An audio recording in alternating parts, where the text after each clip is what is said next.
आतमध्ये जास्त लेअर असणारी खमंग टेस्टी कुरकुरीत अळूवडी आज मी बनवलेली आहे।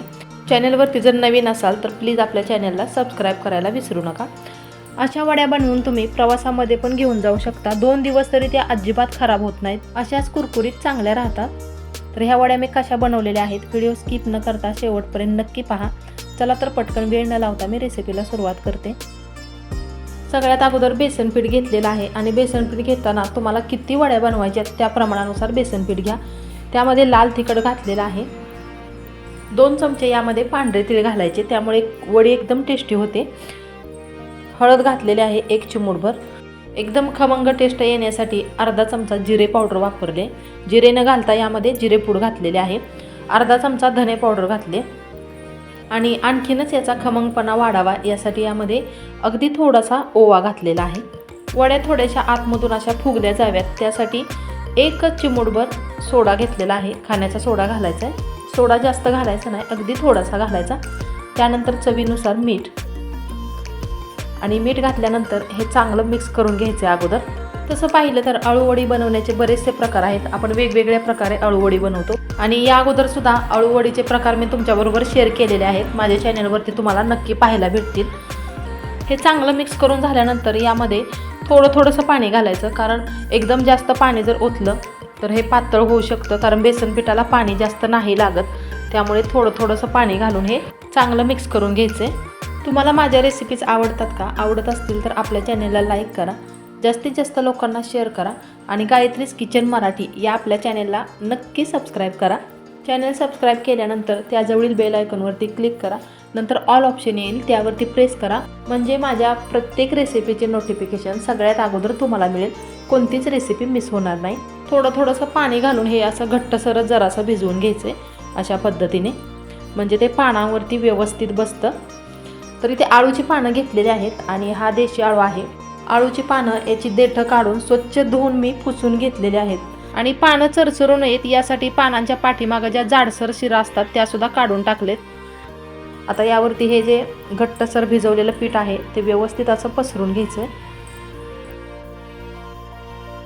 पीठ जर असं घट्ट भिजवल्यामुळे अगदी व्यवस्थित पानावरती बसतं आणि जेव्हा असं पानाची गुंडाळी केली जाते तेव्हा पण ते व्यवस्थित बसतं, पान सुटत नाही आणि अगदी छान असे लेअर येतात।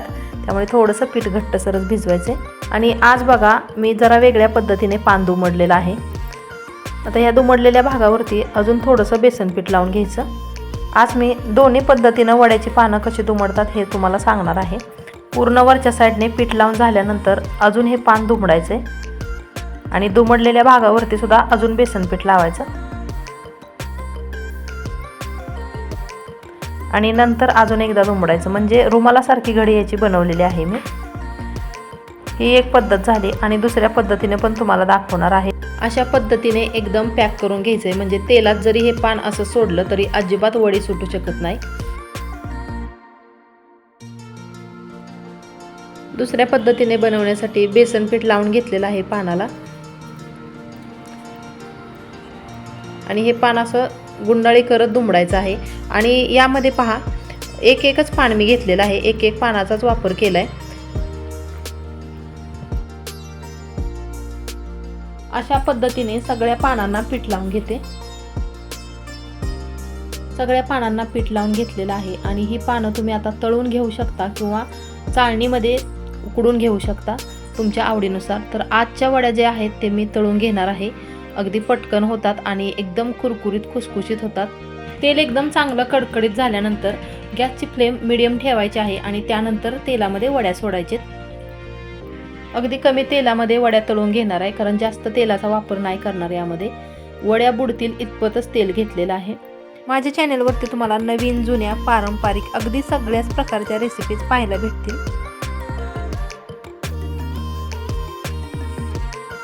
तुम्हाला जर वड्या तळलेल्या आवडत नसतील, म्हणजे जास्त तेलाचा वापर जर यामध्ये नको असेल, तर वड्या उकडून घेतल्यानंतर अगदी कमी तेलामध्ये परतून घेतल्या तरीही खूप छान होतात।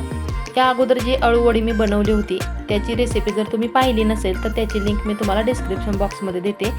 ती पण वडी मी जरा वेगळ्या पद्धतीनेच बनवलेली आहे, तर नक्की पहा। वड्या तेलामध्ये अगदी खरपूस व्यवस्थित तळल्या जाव्या याकरिता अधूनमधून झाऱ्याने असं हलवत राहायचे। छान अशा खरपूस वड्या तयार आहेत. तर वड्या काढून घेते आणि ह्या वड्या लगेचच कट करायच्या नाहीत.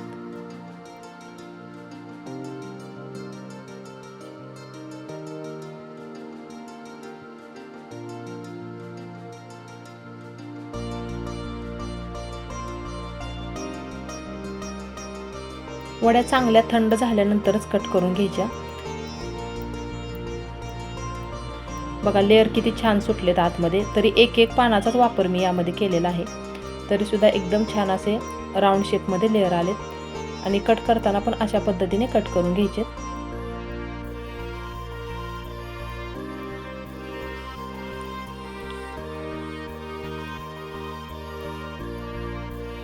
सगळ्या वड्या कट करून झालेत आणि याला पहा एकदम छान असे लेअर सुटलेत आतमध्ये. आजची रेसिपी तुम्हाला कशी वाटली कमेंटमध्ये नक्की कळवा.